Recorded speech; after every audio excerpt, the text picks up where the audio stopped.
Hello and welcome to another episode of Your Therapist Needs Therapy. My name is Jeremy Schumacher. I am a licensed marriage and family therapist, and today we have a helper who's not a therapist. I have a certified sex educator on today. Today I'm joined by Anne Hodder-Shipp.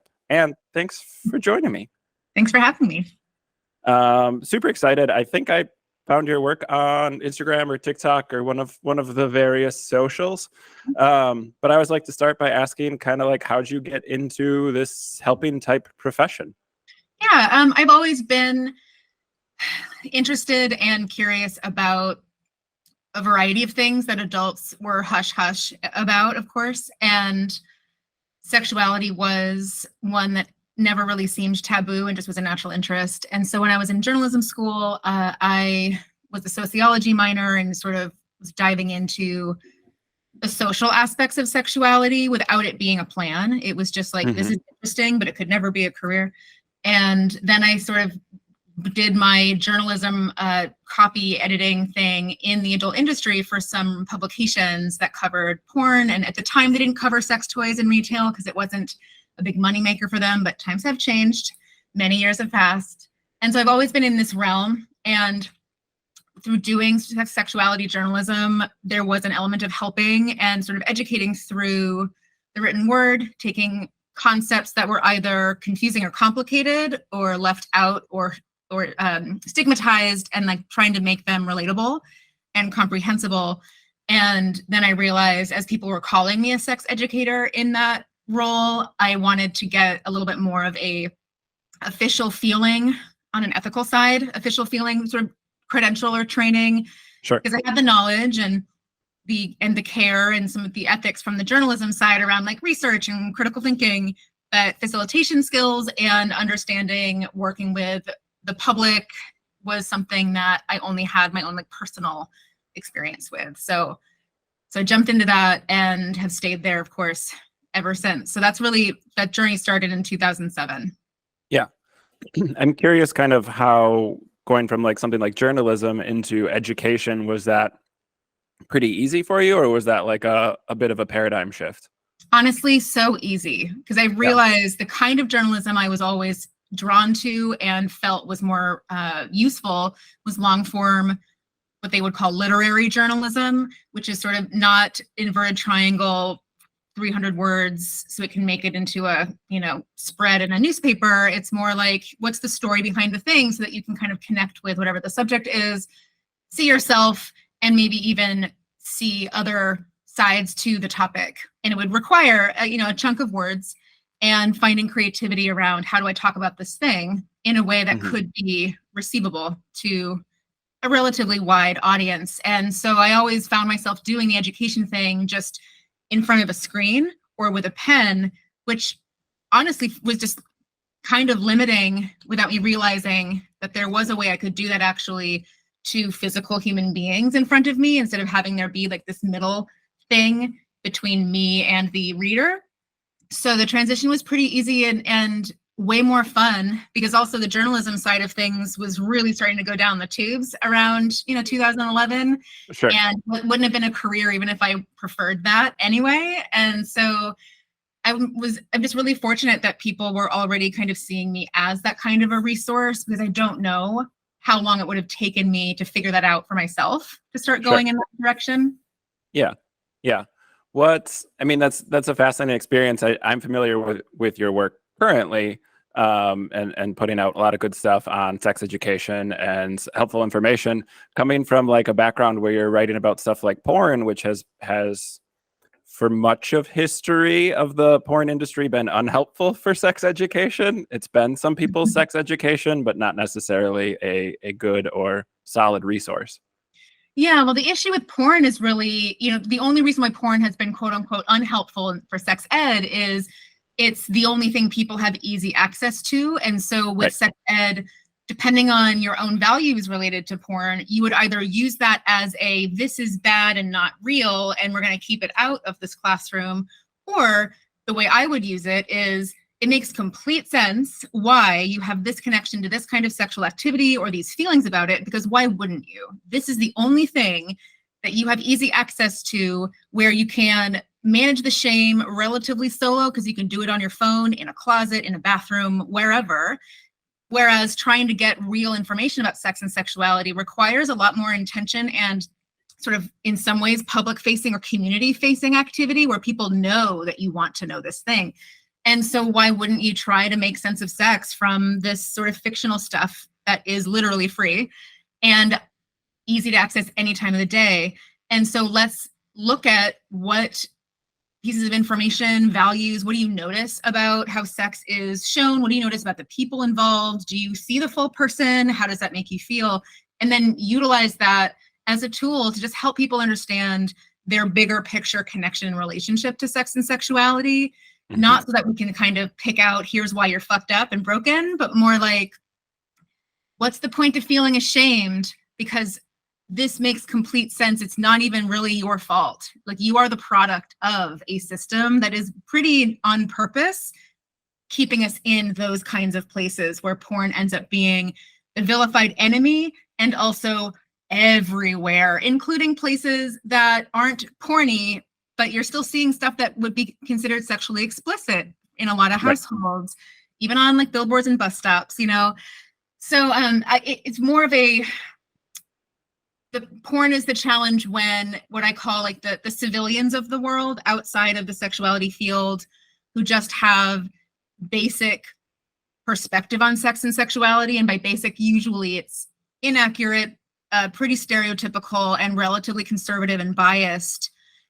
And they think that porn is bad / sex is bad because that's the only context they've ever seen it in. And so they also tend to be the decision makers around what class gets to be in here, or what kids are allowed to see this thing, or who am I going to, target and vilify on Twitter today. That's where it gets challenging, but porn isn't actually the problem. And so it's like, all right, how do we work with this in a different way? And of course, I'm biased, of course, because I'm in my world, but it's very effective. It's absolutely worked to kind of talk about porn not as the problem or even a problem, but here's a way to make it less of a problem, and eliminating porn isn't the issue actually, and kind of expanding from there. Yeah.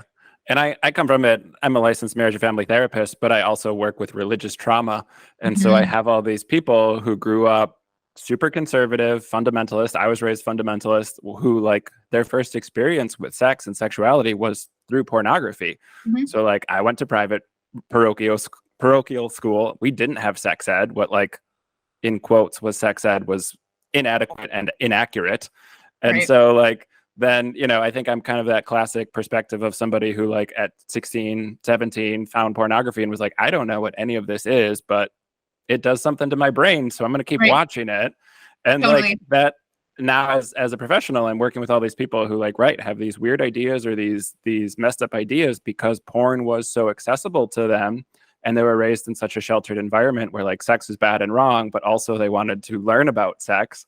And so they find this source that isn't necessarily for education, it's for entertainment. And then they have these gaps. So I think it's fascinating to see like, the people who are limiting sex education are also then the people who are learning from a not educational source. Totally. And they're often in that container where sex is bad, except in this very specific context, which is so inflexible and specific that it may even be difficult to even access throughout your life. And if and when you get into that very limited context, which is usually, marital bond, heterosexual only, monogamous only, special occasion, almost celebration, it's like, and it's also holy. This is when you're also kind of having sex with God or the Lord or whatever you're connected with, but not really, don't worry, it's not weird, but you're still kind of. And it's like, oh, okay. So it's bad, except in this context, but also in that context, it's so high stakes. And I'm not really supposed to feel pleasure from it. The pleasure I'm supposed to feel is through connection to the deity and or potential procreation and creating an embryo eventually. God, it's just so inflexible and high stakes. So why on earth would anybody have any kind of like quote unquote healthy connection to that activity? Because there's so many rules before you've even had it in front of you. And rules are we're not great with rules. especially if there are huge consequences for inadvertently or on purpose breaking those rules. And it just sort of sets everyone up to be in a really uncomfortable, disconnected place. Yeah. Yeah. And I work with a lot of people coming out of purity culture, which is, again, like woefully inadequate and often not just inadequate, but giving incorrect information. Like, Oh, yeah. and we can talk about it. We'll get into it as I trash Gary Chapman and the 5 love languages. Love But it's these people who have all this guilt and shame, like sex is bad, sex is wrong, lust, like you'll go to, again, fundamentalist perspective is like lust leads to hell. Like you're going to hell if you lust, and then like you supposedly get married and are supposed to be like awesome, not only like love sex, but also be awesome at it. Right. And like, it just doesn't pan out that way. And so doing marriage therapy for all these years, seeing these couples who are struggling because they don't have the education and they have these unreasonable, unrealistic expectations around how it's supposed to work. Absolutely. Plus then the fear that's underlying all of it around fear of all the things, fear of inadequacy, fear that it's not going to go well, fear that I won't have a good time, fear that something bad will happen as a result. And the ultimate fear is there still going to be some huge social or collective consequence for this thing I'm doing in the next 5 minutes? And what if? Plus, then, the gaps of knowledge, we're not really able to cognitively sit with like the gaps, like the Swiss cheese of knowledge doesn't really work. Our brains are going to fill in the holes with whatever makes sense from that brain's experience, right? Whatever patterns that it's recognizing. So then you get this like plateau of weird, fucked up, really like confusing to anybody else. It would like make no sense because it's just that one particular brain's, filling in the blanks.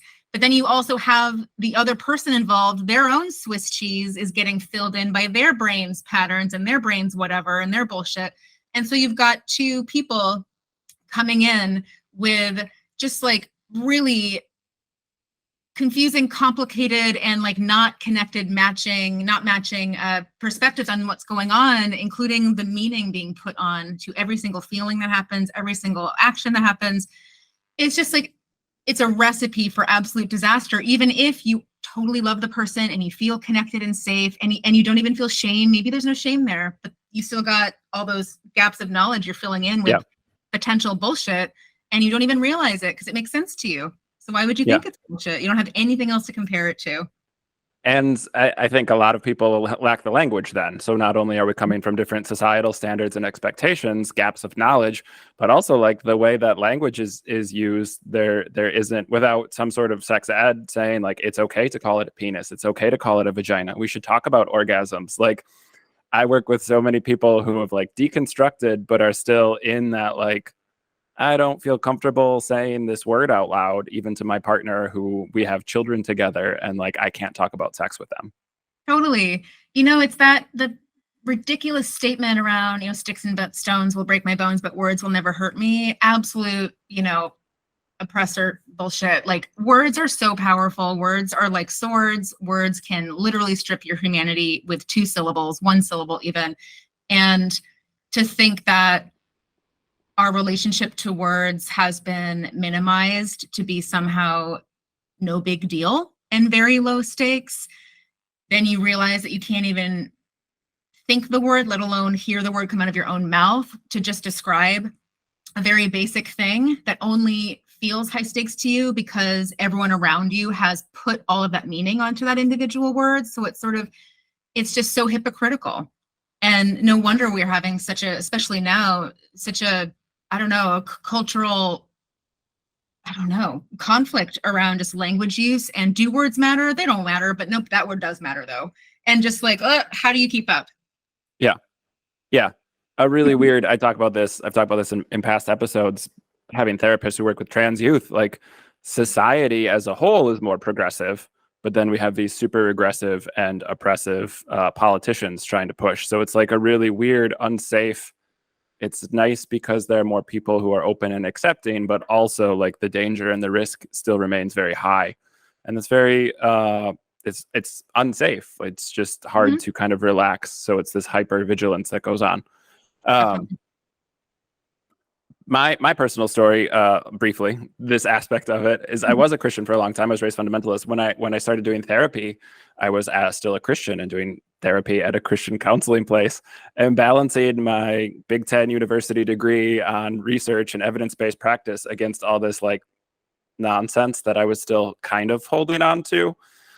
So I had like the 5 love languages in my office for about 2 weeks because every other Christian therapist that I knew had it in their office, and I hated it. Mhm. I'm neurodivergent. I have ADHD, and so like it just never made sense to me. And so I've heard you talk about how like it's a book that you were aware of and you referenced, but with all these caveats. And I heard that and I was like, oh, same. Like it was a book that I was just like, look, there's a lot of things wrong with this book. It's overly simplistic. It's lacking, but like as a jumping off point, it at least will give you some language to use around how to start talking about some of this stuff. So I'm curious about that process. You wrote, Speaking from the Heart, 18 Modern Love Languages. Like, how did that kind of come about from Gary Chapman's original, not great book, The 5 Love Languages? Yeah, it kind of was an accident, honestly. I was introduced to the concept of love languages by my now spouse in like 2015, maybe. And at the time, I just thought it was useful. And you take the quiz, and you're like, oh yeah, it makes sense. And I connect with these kinds of things, and so that became a piece of information that I would use. And so then, when I was working with teenagers in treatment facilities and early sober adults in inpatient and outpatient rehabs, I was brought in to bring a sex and relationship type education element to the programming because it was very missing. And if it was there, it was 12-step style, abstinence only, love addiction type, rhetoric. Sure. So, and I had to have sometimes like 10 different group curricula in my mind ready to roll every week. And so I was like, yeah, I'm going to bring in this quiz. I'll bring in ideas and things that came from this concept to me. And I'll just make that some of my curricula because I needed so much. And I would have to sometimes in the middle of group realize, well, this is not going to work. I'm going to have to go into my mind in real time and find something to do for the next 45 minutes. And so often there would be some love language-esque type thing that I would bring in, and just there was always 5 to 6 minutes spent bringing in the caveats to kind of set the foundation around, here's how to look at this, here's the lens I would love for you to construct with me. And the challenge, of course, is it doesn't really matter how many caveats you put up at the beginning of your discussion around this, because they already have their own lens that is uniquely themselves, their own, that they're going to receive all of the information and content through and make sense of according to their own individual experiences and their values and what they think is quote unquote right and wrong and true and not true, usually based on their own individual experiences. And so I was finding over time during the groups, regardless of what the caveats and content points I would point out, during the discussions, I'd hear them make sense of certain things that to me, I'm like, oh, I get how they made sense of it that way, but oh God, what do I do? Yeah. I have 7 minutes before group is over, and they might not be in my group next week for a variety of reasons.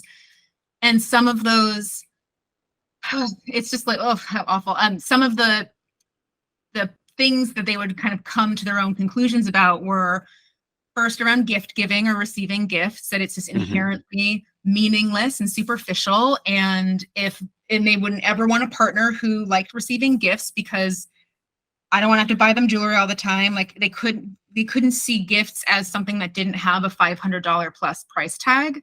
Sure. Or something like, you can't win my love. My dad tried to do that on my birthday, blah, blah, blah, fuck him. And it's like, yeah, fuck him for sure. But also, that's not what we're talking about here. Like, you gift your time. What if I made you something? Does that count? And like, it would get wheels turning, then group would end.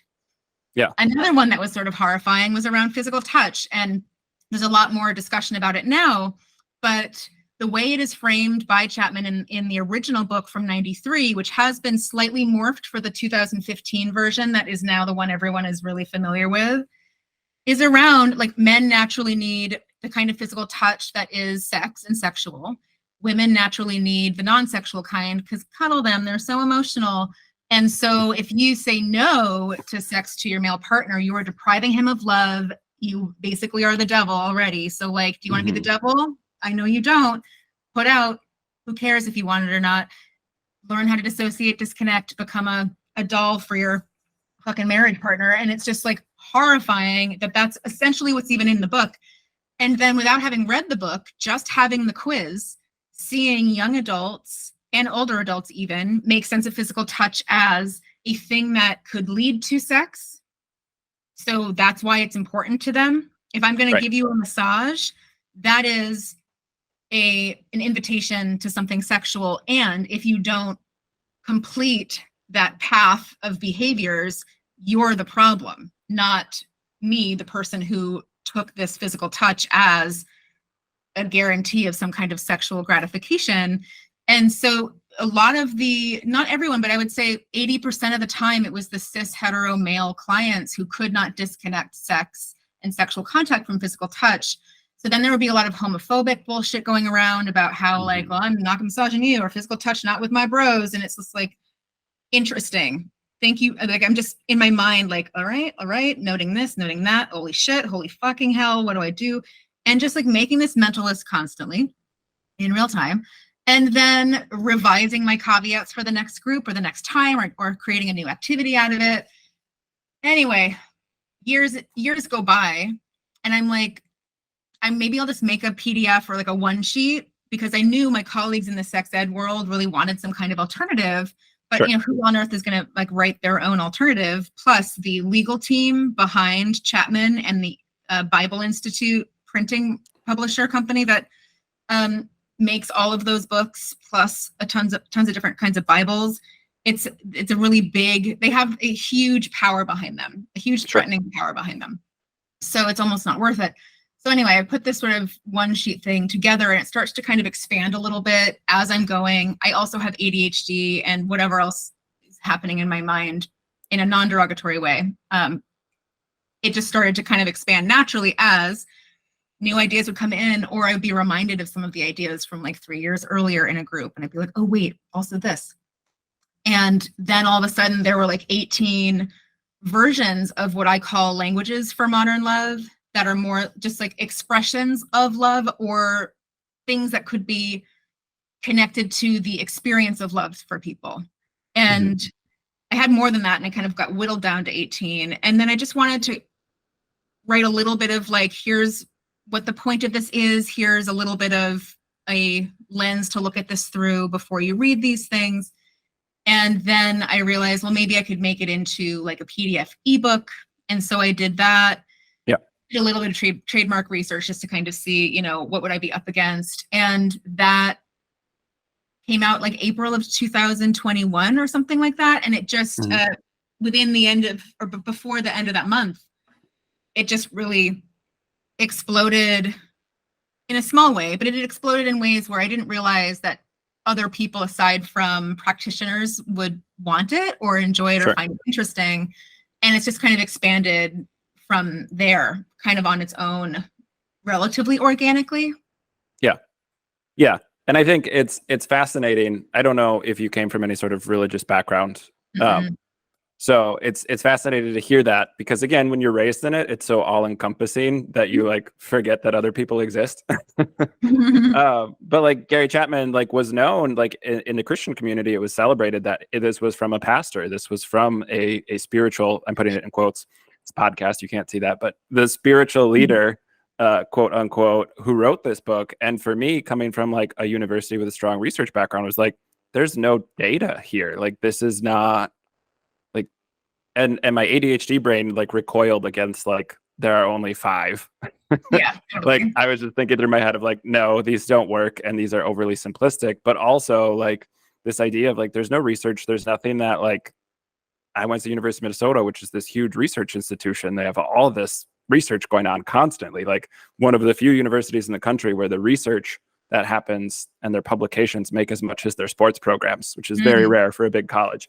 And so like just all these alarm bells going off, even around the quiz being like, I don't know if that's reliable. I'm not sure how valid that is. Like all these issues with it. And again, I was the black sheep of the Christian counseling place I was at, because like I didn't like it, and they're like, oh, you're the marriage therapist, you must use this book all the time. And I was like, nah, I took it off my shelf. Like I really don't like having it in here. And I think your book does really nice, like it's obviously more expansive, but moving out of, I think the presupposition that everybody will be straight, everybody will be married, everybody will be monogamous, like that's so ingrained. And working in with people who are coming from a religious background, like it just hits all these kind of like subtle ways to socially control them and say like these are the only things that are okay and everything else is bad or wrong. And if you're coming from a religious perspective, religion is all about social control, but like that stuff matters and gives it some weight in the sense of like bad or wrong means going to hell, or bad or wrong means judgment, or bad, like, so there are all these subtle ways where I think people were taking it that wasn't explicit in the book, but because of its target audience and who wrote it, like it's definitely still manipulating how people are processing that information to be heteronormative, to be putting monogamy up on a pedestal. Definitely. And also, you know, two other really big things is almost synonymizing, if that's a word, making love synonymous with romance and love synonymous with sex. Like making love, we already sort of use love as a euphemism for sex because we can't say it publicly without maybe getting, you know, banned from social media or whatever. Right. So then it's like we're conflating these very different things and making it an implicit rule that in order to feel love, it has to be in a romantic context or maybe lead to something romantic, and also maybe sex. And if love isn't a part of sex, then the sex is worthless, and then you're also worthless. So also have love there. But if it's romantic love and also sexual love at the same time, don't catch feelings. Like that's, you know, oh, you're too clingy. Like, oh God, it's just so awful. And all of that is totally divorced from any kind of religious rhetoric. But because our culture is inherently puritanical with original sort of conservative, everything in moderation type values, even if we did not grow up with any kind of religious indoctrination or even suggestion, we're still living in a container where it's everywhere. And it's so, I'm going to use a bunch of analogies here. It's so ingrained that A, yes, we're not going to notice it because it's always been there. And B, we can't just remove it. So analogy one, I love this one where it's like, you know, I'm sure someone invented this. I just hear it a lot. Fish in a fishbowl. The fish doesn't know it's swimming in water. It's just always been in water. It can't see it because it's in it. And so if someone's going to go to that fish and say, hey, you're swimming in water, the fish is like, no, I'm not. What do you mean? Look, I'm not. Where's the water? Show me the water. And it's like, oh, right, totally. You can't really show him the water or show it the water because it's surrounded by it and there's nothing else for them to compare it to. And the idea of then, well, how do we fix this? We got to remove the religious kind of doctrine stuff, rhetoric. We can't do that either because it's like, I eat meat, but I'm not a big connoisseur, so this will be rudimentary. Like there are certain cuts of steak that I understand taste better because there is fat throughout, almost marbled in it.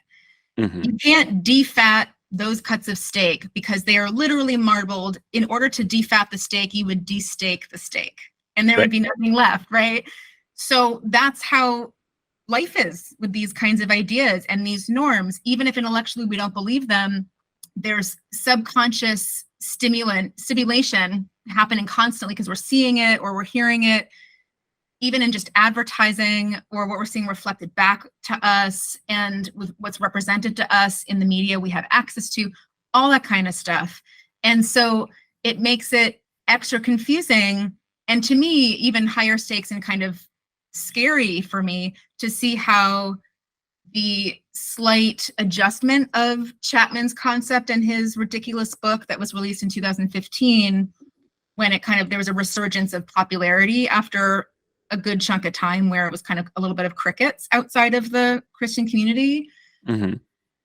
The regular Joes, Janes, Jose's and Jims, like they're just hanging out on social media, trying to make sense of stuff, be distracted, I don't know, figure out like, am I normal? Things like that. And they'll see relationship experts or whatever they want to call themselves talking about things like the love languages as though they are a psychological representation of humanity and fact. And as Chapman puts it, the key to lasting love. What the fuck is that? And he has it, the key, he's the only one. Interesting. And so then we have just people, regardless of faith, being roped into a very sort of homogenous idea, whether they know it or not, about what relationships are, what they should be, lots of should statements. And then they start to internalize that and recognize the parts of themselves that don't connect with those and make themselves the problem instead of everything else. And it's like, yeah, it's really challenging no matter what. Yeah. I grew up with no religion in my household, but there was no negativity around it. It was just like void. And that was, I feel very fortunate for that, but it also has its own, you know, there's always like the opposite of a silver lining. Like there's always some sharp edge to whatever you experienced. And so I didn't have any of that kind of scripting growing up, but it also meant that I didn't necessarily have a ton of knowledge around the power of religion and where certain religions can show up, whether you realize them or recognize them or not. Like I would research Shintoism because it was interesting to me, or Hinduism. Sure. Because I had no connection to it without realizing like, oh, what I really need to be aware of is fundamentalism and these very conservative ideals that are embedded into our government and the people who make decisions, and how it trickles down into all the institutions and the systems that we engage in and our belief systems even. And I really didn't start to dive into that until maybe 2000. I mean, I've always been aware of it, but maybe like 2011 where I was really just like, oh, the emperor isn't wearing any clothes. Or like, yeah. I saw behind the curtain and I was just like, are you fucking serious? Like I always knew or anticipated, but like, anyway, that was really when I just dove right into it. Yeah.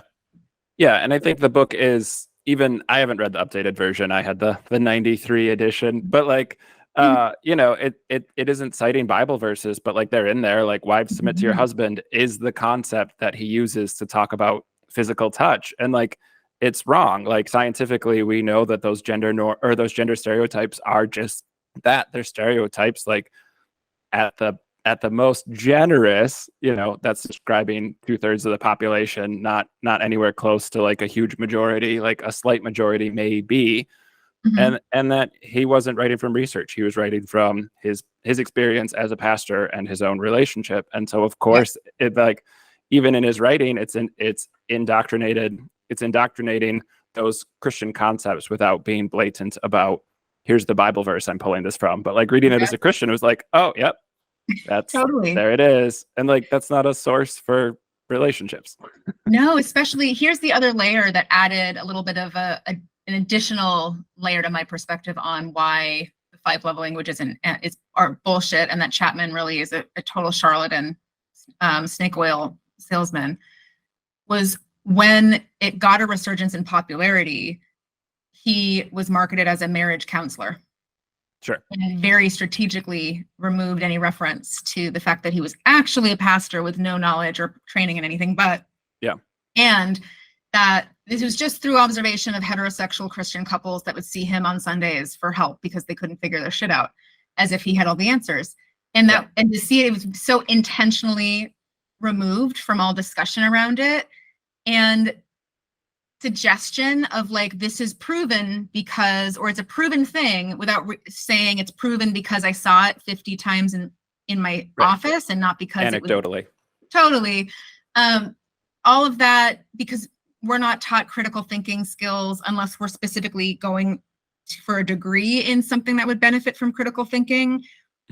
People don't necessarily know to ask, oh, how? Or tell me more about that. So they hear it's from a marriage counselor and he's been doing it for 50 years or however long. I'm going to trust that guy. Why wouldn't I? Right. And even if it was clear that it was all anecdotal, like anecdotal has value in its own way. By it being him being framed as a marriage counselor with like 4 decades of experience, his anecdotes, I'll listen to those anecdotes. That sounds like a lot of experience and hearing a lot of variety of people. And again, it's like, fuck, what a manipulative, horrible, like harmful piece of propaganda. Because you've got really people who are very strong in their values around liberation and bodily autonomy and love is universal, who are really strongly connected to the concept because to them it was someone in the marriage counseling field trying to help people.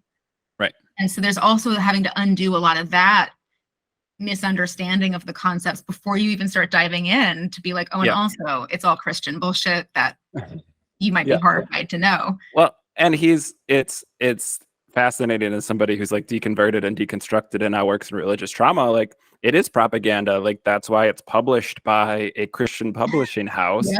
Because they're not going through academic peer review. They're like, these processes are designed to avoid all of that and then still pretend that it's written by an expert.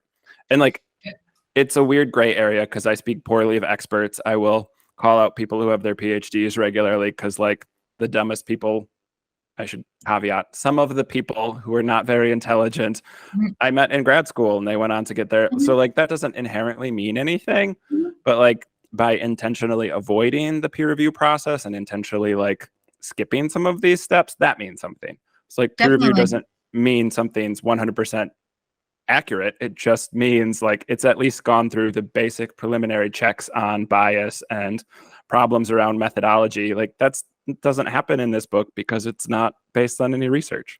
Totally. You know, when I was diving a little bit deeper into just the story behind Chapman, seeing that the Moody Bible Institute is the publisher of all these books, and that there's really very few other books aside from Bibles and overtly Christian texts, where I was just like, oh, they're not even trying to hide it. Like, all you really have to do is click around a little to be like, wait a minute, this is a little sus. Like, why is a Bible publisher also publishing these marriage counselor, whatever, love books? Huh, weird. And also the way that they utilize trademarks at this point in order to, and I've been the recipient of some of this, to try to scare people using phrasing that they have spent a lot of time and money over the last 30 years to sort of own, in order to ensure that theirs is the only, text around this concept, and that no alternatives or updates could even really be published without there being some investment into, trademark protection or legal representation to sort of fight whatever accusation they might want to send that person's, mailbox or email inbox. And so there's also, you used to see how colonialism and patriarchy, white supremacy, you see all of these power tools that all work together so well, brought in to create this like super force behind the propaganda, to not only hide it as being propaganda and also keep everyone else silent who are just trying to let people know. Well, and looking at it from a cult, like the cult of Christianity, like Stephen Hassan's BITE model, who's one of the big cult experts in the field, like behavior control, information control, thought control, emotion control, like those trademarks work towards information control and get to thought control for the people reading the book, but information control for other people who could say, yo, this information isn't accurate, or this isn't based on anything, or like we should take a lot of this with a large grain of salt. Like some of this stuff isn't great. And so they're working towards, again, like what organized religion is using are those behavior, information, thought, and emotion control systems. And so like just seeing it play out when there's a lot of money behind it. Yep. And if you don't have a whole lot of money behind you, it's like you have to constantly be making these really difficult decisions around not just what you think is right or what's important, but then like, can I even afford to do this without completely disrupting my ability to exist on the planet? And it's a tale as old as time, but it's never not fucked up. You know? Well, and that's right, the patriarchy and the colonialization of it. I'm curious, and I like to joke with people that like neurodivergent brains find each other. When did you get your diagnosis for ADHD? Oh, the classic during lockdowns. It's very common. There's so many people in their 30s, especially people who I've noticed were socialized in any feminine way, got a lot of ADHD diagnoses around 2020. So I got mine in 2020. Yeah. What was that like for you, getting it kind of like later, like being in your career and like being a full-fledged adult? Like, what was that? Was it like something you knew and it made sense, or was it kind of like a weird shift for you?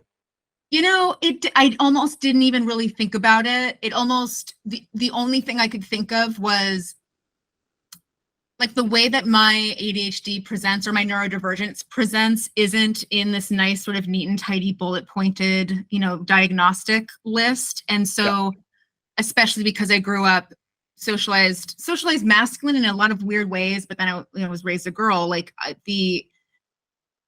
lot of the behaviors were like, good, you're a good kid.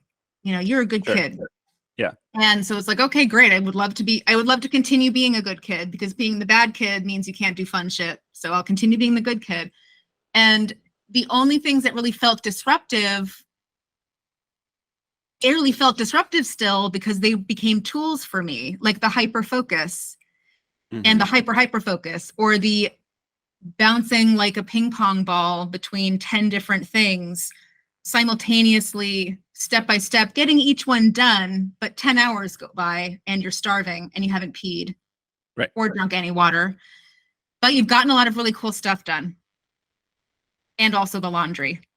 So it's like, it didn't occur to me like, oh, something is wrong, or I don't fit in, or something's not quite working for me. There was just some suggestions around, maybe this is a thing that your brain falls into that could benefit from some kind of medication, because I was also I've always been heavily impacted by just the world, but how the world was, or my awareness of the world and a variety of just really upsetting things about the world were starting to be they're always in front of me. I don't know how to explain this in a way that really feels like representative of my experience of it. I've always been weighed down by the world and injustice since I was a kid. I was one of those kind of annoying kids for some people, where it's like, that's not fair. Why is it like that? And everyone's like, shut up. Do your work. Yeah. Then just realizing as I got into an adulthood, how little power most of us have to make grand scale change like that. It was just like, became overwhelming. And of course I experienced lockdowns in the center of an epicenter in Los Angeles. And my spouse was an essential worker going every day, never knowing if we were bringing home some sort of deadly virus that could kill either of us or our cats every day. It was incredibly traumatic. And so my experience of just heavy depression and feeling weighed down was getting to a point where I'm just like, is there some kind of medication that can support me here? Because it's just like, it doesn't have to be like this. And I've never felt negative about meds. I've just always been the one who gets like the 1 in a million side effect. So it's like, ugh, I don't even want to try. As I was exploring it, there was like the suggestion of the ADHD thing and trying some medications that weren't stimulants and didn't require a certain kind of prescription, that I could kind of see like, could this help my dopamine levels? Could this just support me? And through the exploration of that, and then being able to hear from some people describing their quote unquote non-traditional ADHD experience, I was like, oh, okay, I feel embraced by the idea of being able to use a languaging around like neurodivergent to either explain to non-neurodivergent people why I'm going to be talking the way that I do, or why my ideas are going to kind of jump around, but not in a chaotic way necessarily, just in a way that maybe would throw that person off. That's happened sometimes. And it makes me feel like I can give a little bit of a heads up to some neurotypical people. So then I don't have to think about, am I answering this way too long? Or have I said too many things and this person is totally fucking lost? I don't have to focus on that as much as I would have. Sure. And I never felt anything negative about it. I'm just really, because of so many scripts that I did not have imposed on me when I was younger, I observed the scripting. It was never internalized. I didn't have a lot of emotional experiences around having like a diagnosis or a label to describe my mind. And I also didn't necessarily feel extra affirmed either by having the language. It was just like information that was nice to add to my dossier of information that I'm constantly gathering about myself. Sure. Yeah. And I have my own practice, and I'm not paneled with insurance, so I do not need to diagnose, which I really like, because I think there's a lot of issues around the process of diagnosing, even if you're aware of them. But but I do think the language, like you're saying, is really helpful. Like I use my ADHD diagnosis as a shortcut to explain some things without feeling obligated to explain my specific neurodivergence at any great length. But like, yeah, when I'm first meeting a client, it's, hey, and like I have ADHD. There's a method to my madness. If it seems like I'm jumping around, like feel free to ask me. But like there is a reason why I'm doing the things I'm doing.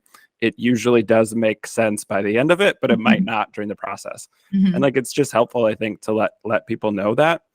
I'm curious, as like a sex educator, what do you see in your work sometimes the overlap between like neurodivergence and something around sex ed? Because I think a lot of education in general is geared towards neurotypicals.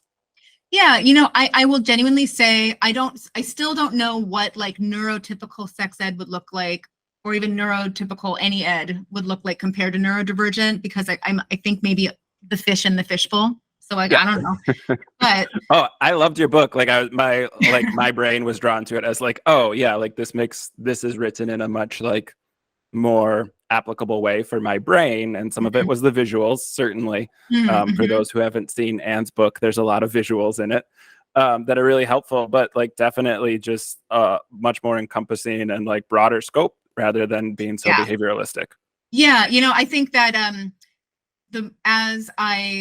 even starting in the journalism world, where I was just like researching and loved all the evidence-based stuff, but then also realizing the limitations, like who decides it's evidence and like who gets to get published and who doesn't. So always knowing like there's always something to look at with everything.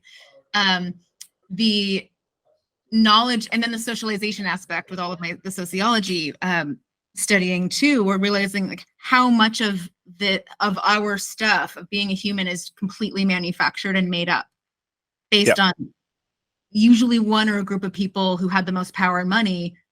Whatever they decided made sense, and then it got put in the book, and then it got printed over and over again and became whatever, all the things. So that's where I just look at the world always, which in that way, which can be chaotic and stressful, and it's probably why I'm depressed all the time, but I'm happy for it, because I see all the things, including what's behind the shadow or what's under the rug and all this stuff. And then like, why is that under the rug?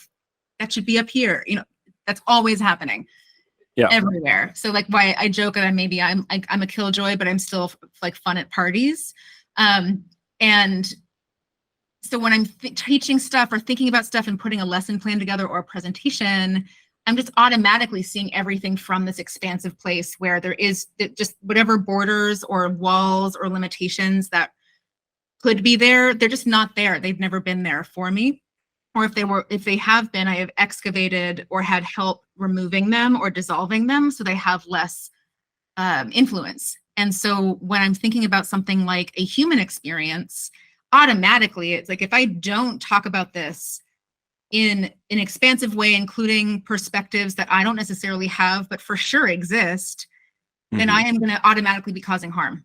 Automatically. Because there is no way to describe an experience in any kind of simplified, easy to absorb way that is a human experience, because we are all over the damn place. We are confusing and we're unpredictable. We make no sense and also all of the sense. And everybody is uniquely themselves because of their own unique stuff that they've seen, witnessed, made sense of, made not sense of, shit that's happened to them, shit they've done to other people, the various containers they've been like brewing in as they've grown up.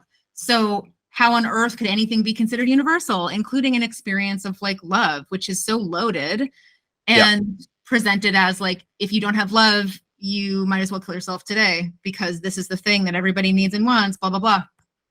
And love equals romance. So like, get married, all these just like weird connections that just are total nonsense. So when I'm especially talking about things like sex and sexuality, which is just a core part of identity, and sexuality doesn't mean being sexual.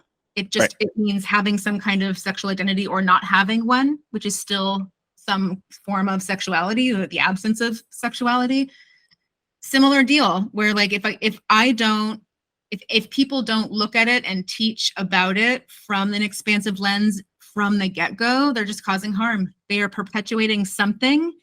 Maybe it only harms 4 people, but it's still causing harm because you are not making space for all the shades of gray that, whether people like it or not, are what being a human is. Right. Is sexuality is just nothing but shades of fucking gray. So many damn shades. You'd need like 10 different paint stores to be able to stock all the different shades. And so I'm just always coming from that place. And it's not, I don't even think it's a thing I have to think about or try to do. I think that's just one of the neurodivergent, maybe superpowers. And also just I am the product of what feels to me an unusual upbringing, but also not unusual, socially unusual maybe. And those two things together have allowed me to have the perspective on these things. Sure. And then connect with people regardless of who they are, including angry, white, cisgender, heterosexual men who think that I am the absolute fucking villain in the room. Yeah. I get it. I understand. It's not an excuse, but I also can connect with them. And I don't choose to do that as much now just because it's caused me a lot of harm to do it in the past, but like I can do it. And so that's, I think, also why people who choose to consume or my content or attend my workshops are so impacted by them. And it's also why I think a lot of people don't choose to sign up or don't quite understand, because it isn't, here's the secret to the best sex of your life in 60 seconds. Right. So yeah. I've heard it described as neurodivergence, especially ADHD, thinking in parentheticals. So like every sentence you have in your head has parentheses because you're thinking through all the exceptions through it right away. But yeah, right, much more expansive and appealing to a lot of people. I love the way that your book was set up, talking about consent right up front instead of like a chapter at the back. Like you lead with it. And you talk about some of the ways that like not approaching it that way can be harmful, which shockingly, coming from someone who's writing from a biblical perspective, doesn't include at all, because the Bible doesn't talk about consent. Yeah. I'm just thinking of all the pastors in my family who would be mad that I said that. I feel like if you're not making people or pastors angry, you're not doing a good job, maybe. Sure. Yeah. Or something. I don't know. They're not the heroes of the story. They're the villains. So I'm curious, I've seen some of your social media of calling out transphobes, calling out homophobes, responding somewhat with some snark, but like well-deserved. How do you kind of balance that with like your mental health? How do you engage and like be in some of the cesspool of social media while also trying to put out like good, helpful content? Yeah, I wish I had a nice little neat and tidy, here's the key, here's what I do. But, the way that I respond to people with the snark, of course, is, social media isn't my classroom, and these randos who don't even follow me, trying to get a rise out of me are not my students. So I am certainly not reacting to them or responding to them like I do the transphobes in my audiences. So just put that out there. Part of what my self-care is when I get an influx of that kind of bullshit is when I see whatever the ridiculous comment is, and I immediately see who they are. Like I immediately know it's about them and a reflection of them, and I can kind of almost picture who that person is. And then I get to decide, do I have a response that makes me laugh? Sure. And feels like a nice little zinger that this person might not even get. If so, gets that response. Yeah. Sometimes if it makes me laugh and I'm not sure if it really connects, I'll show my spouse or another friend. If they burst out laughing, I'm like, yep, got it. Reply. And then other times, if it doesn't quite connect, or I'm just like, ugh, this boring, like this again, just delete instantly, delete and block. And then occasionally I'll get like the death thready stuff where like, let's get the shotgun. And I delete all of those except one that happened yesterday from, I think, probably a teenager, which is really sad. But I had a response that felt fun and good. It wasn't like I'm going to kill you. It was like, what is that, mom? Go get the shotgun. And I was like, oh, shut up, Josh, because his name was Josh. So it's just like, your mom is disappointed in you, Josh. Yeah. And that's what gives me a sense of like grounding in what's true and real and being able to say the things that would be nice to be able to say and access in real time in the real world if and when I get that kind of bullshit. But I really rarely get that kind of bullshit in the real world at this point. It's almost all online. Yeah. The only time where it's really affected my mental health was when I also speak. I mean, I speak about a lot of stuff that would be considered potentially hot button, and I rarely talk about it in like a "you're all wrong" and "I'm right," because like, what does that even mean? But bringing in the "here's what's actually going on here" type of perspective can be very threatening to people when it's about things like abortion and patriarchy and racism. So my abortion content has been the stuff that's affected my mental health in some ways, and in two different ways. You never know. First, like, this almost always happens on TikTok. You never know what content is going to go viral on TikTok. It's a really interesting algorithm. It's not figure outable like Instagram. So, and it might be content you made a month ago that is in a certain corner of TikTok that is just confusing. Like, how did this get into this corner? But okay. Yeah. And so when there were photos of early pregnancy tissue that had been rinsed of all the blood, so you could just kind of see what early pregnancy really actually looked like compared to those little models that you see. And it was really just reporting the info and the photos and quoting the doctors involved. I would get a lot of people sharing their miscarriage stories, which I call spontaneous abortion because nobody miscarried anything. And they would send photos of the gunk that came out of them. And I'm speaking as someone who also has had a spontaneous abortion. So for some people, they're like, how could you talk about it like this? You're hurting people who've had one. And I'm like, hi, I've also had one. I'm not hurt.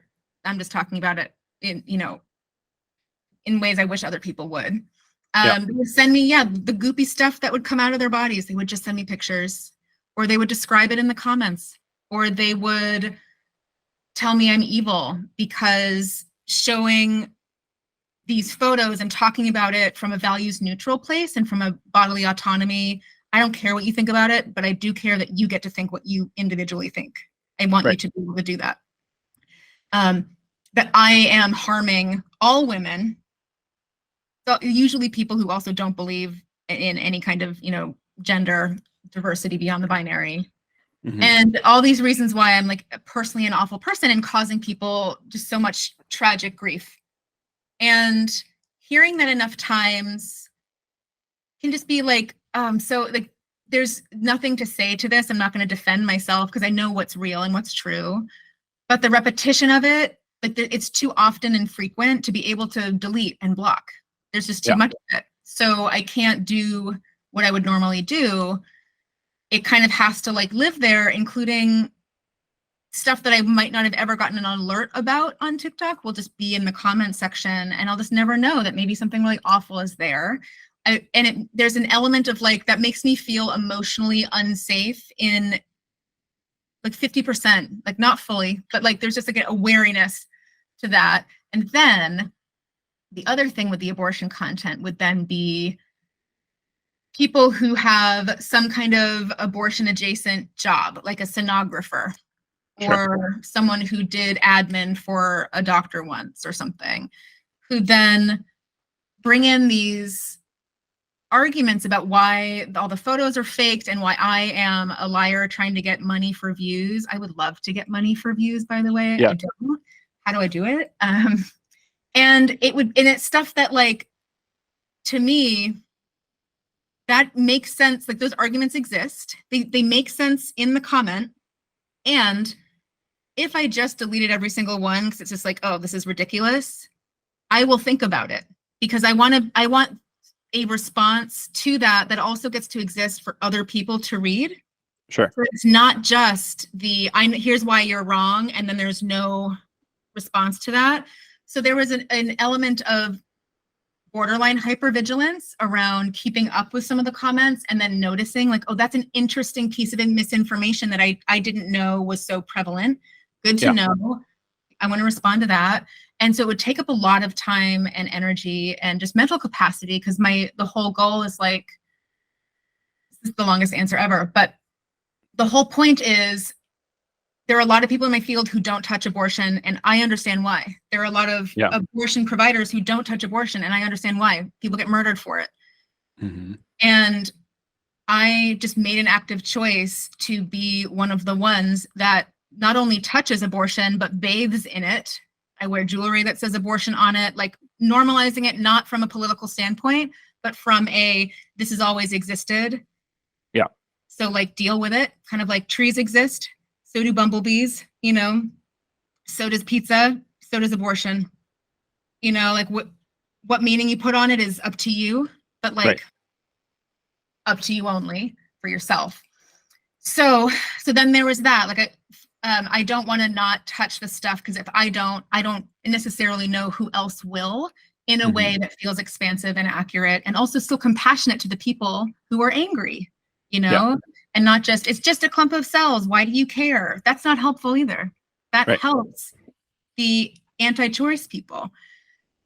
So that was a big part. And then the other thing that actually really hit my mental health from a place of I have to not look at my phone for a week was when one of the Duggars from 45 Kids and Counting, I don't remember how high they got, the TLC reality show, she had a spontaneous abortion and chose to go on YouTube and tell her story about it. And she had the kind of spontaneous abortion that could lead to potential death or hemorrhage or hysterectomy, complete removal of her reproductive organs. And so she had to have a dilation and curettage to scoop out the contents of her pregnancy, which is considered an abortion procedure.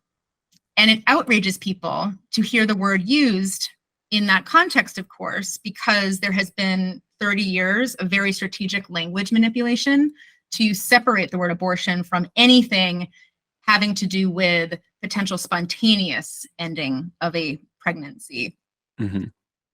But she got that dilation and curettage procedure in a state that recently banned all abortion procedures. And there were women who were hemorrhaging, going into sepsis, who could not get a dilation and curettage for their spontaneous abortion because they were considered not fully in spontaneous abortion mode. But little Miss Duggar, you know, heaven sent, was allowed. And then was allowed to talk about it on YouTube and get all kinds of sympathy and help. And so I just made a video where, well, one other thing, the media reported on it, and the media originally reported in their headlines that this Duggar person had an abortion, because that is what that procedure is considered. And then later on that day, they changed the word abortion to miscarriage. So it was like, that's how powerful and prominent that is. But I had screenshots of the headline before they changed it. Yeah. And so I made a video about first saying, I did not expect to see this on my bingo card this year, but a Duggar had an abortion procedure. And then I explained how it's an abortion procedure and what it was and showed what the devices were. And then, you know, it was very much like wishing her, I hope she heals well and fast and deserves space. And I hope that once she's through that process, she can also recognize what she benefited from. And that not only was she in a state that doesn't permit that to most other people in her situation, she and her family have actively campaigned to make that a reality for everyone else but her, that she gets to be the exception. And just that she would be able to consider that at some point after having had that experience. And a very popular TikToker with millions of followers who has just Jesus in her bio. So like, I guess she's a religious influencer, stitched it. And I didn't watch the video, I chose not to, but she said some horrible things about me and created her own version of my video for her followers. And then I got tens of thousands of comments a day of people saying really awful things to me. And the insults weren't what actually hurt me, because like, call me a cunt all day. I find that a compliment. I am absolutely a cunt for sure. Welcome. Sure. But the amount of it being in the context of you're a cunt because you have harmed this poor Duggar person, I thought to myself, okay, did this not land? You know, did this sound cruel or mean to her? And so I had to ask around, and there were moments of a lot of self-doubt where I even kind of cried at the idea of, oh yeah, this thing that really had a lot of, some research behind it, editing, lots of photos to really like shine a light on what this is and, what's real about it, values neutral. Did I actually, cause harm? And that, I'm a sensitive flower. So the idea of harming someone, even if it's someone I don't respect, makes me like, absolutely. It's the last thing I'd ever want to do. It makes me feel like a hugest piece of shit.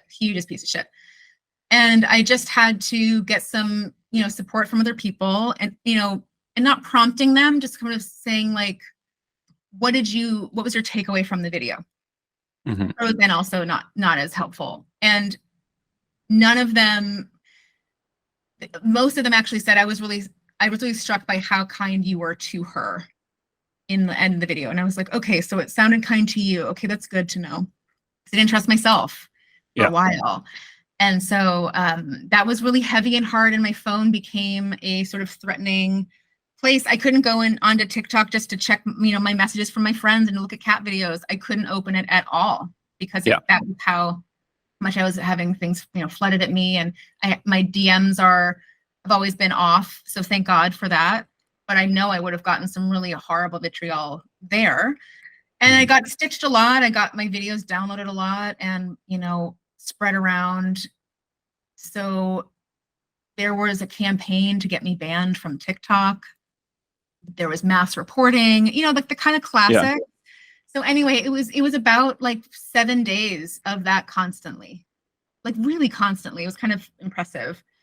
And then enough time went by where the sting was gone, the self-doubt was kind of gone, because I was able to kind of reground and reconnect with all of this is coming from a very particular corner of TikTok on purpose. Because it's not like my friend or my neighbor being like, how could you, Anne? It's someone who thinks that I am automatically evil and think that I should be killed because of I work with children and I'm, non-binary or whatever my gender is. I'm not normal, and I choose to talk about stuff that other people clutch their pearls about. And so that made it a lot easier to sort of contextualize the really like intensely cruel things people were saying about my humanity and why I did not deserve to be a human anymore. So yeah, really long answer, right? But for the most part, the self-care fun part is actually those little quippy replies to men who think they're clever. It's usually men. And every once in a while, it'll be one of those really big, guttural, like almost scary, do I need to change my address kind of experiences. Sure. Yeah.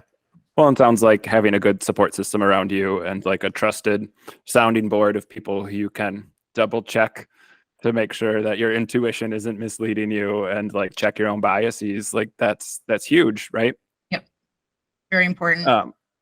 Which is all very awesome. And I think it's good. It part of the drive for me behind the podcast was like, right, like therapists often, you see them, our clients see us for an hour, or if somebody's working with you, a student's working with you, they see you for however long a training is. And like, that's in our element. Like we have our shit together, we're prepared, we're on like our turf.